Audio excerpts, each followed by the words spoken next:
Is there Wi-Fi here?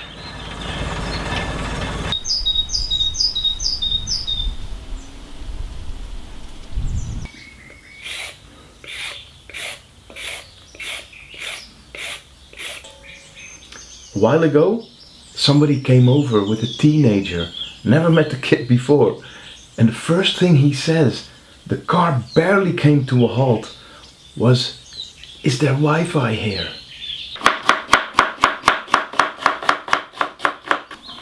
Now my own kids, 11 and 13, have been asking for their own smartphones for ages now, and especially when Christmas was on the horizon. But the thought of it didn't excite me much, to be honest. Now what I notice in other families, as well as my own, is that screens are taking such a dominant role in our lives. And my kids too, they would love to hop from one screen to the other from morning until bedtime, if it was up to them. At school they're watching memes. At home they want to meet up in Roblox or Fortnite. They want to join the WhatsApp groups and have the same freedom that their friends and classmates have. And as a parent, you feel that pressure. Of course you don't want them to be the weird kids, but you also see what that freedom actually looks like. And the big fear, of course, is that they'll suffer socially, that they'll be left behind. But left behind from what exactly? A digital ghost town? Now I don't completely live in a cave, okay? And I know we can't protect their childness for the rest of their lives. But right now it feels that childhood is going twice the speed as in my days.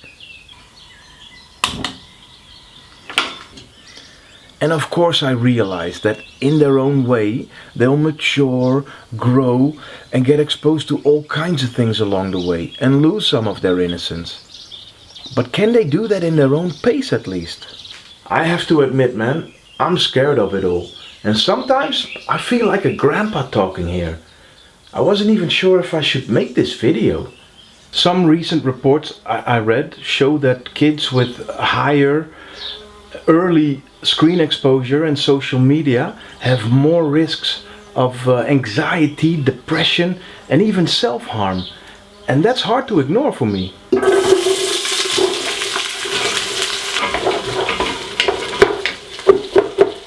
And besides this, how about the amount of stuff we need to shield our kids' eyes from?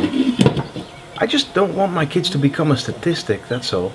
I mean, let's be real, these bloody phones are already addictive enough for most grown-ups, including me. These apps are designed by some of the smartest engineers on the planet, specifically to hijack our children's brains. It's an unfair fight, man. How are we supposed to compete with that?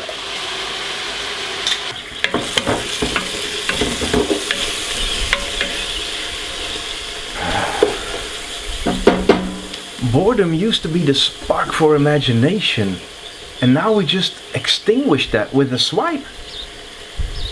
If we don't protect their rights to be bored, then what are we actually taking away from them?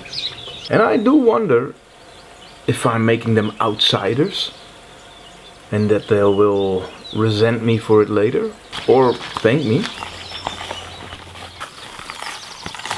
Of attention am I helping them train when I hook or unhook them from this dopamine train?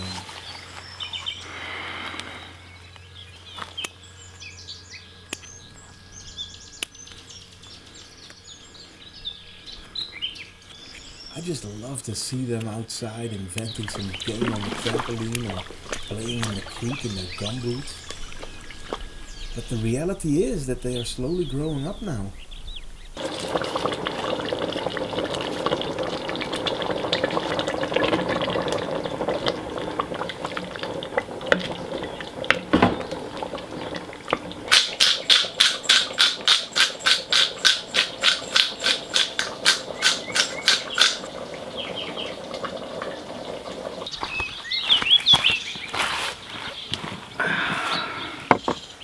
So in the end, we went for these old Nokias. Text, calls, a few games. I mean, it doesn't have TikTok, but we can stay connected, and that's what matters right now. And of course it's not forever, but let's see how it plays out and how they mature a little bit. And actually, I got a little nostalgic myself too, and I'm gonna try to battle my own addictions.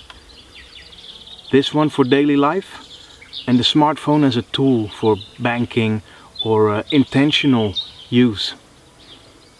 And every time I get the urge to scroll in the evening, I grab my copy of Chicken Soup for the Soul that's next to my bed. How are you managing or juggling screen time, phones and online liberties in these modern days?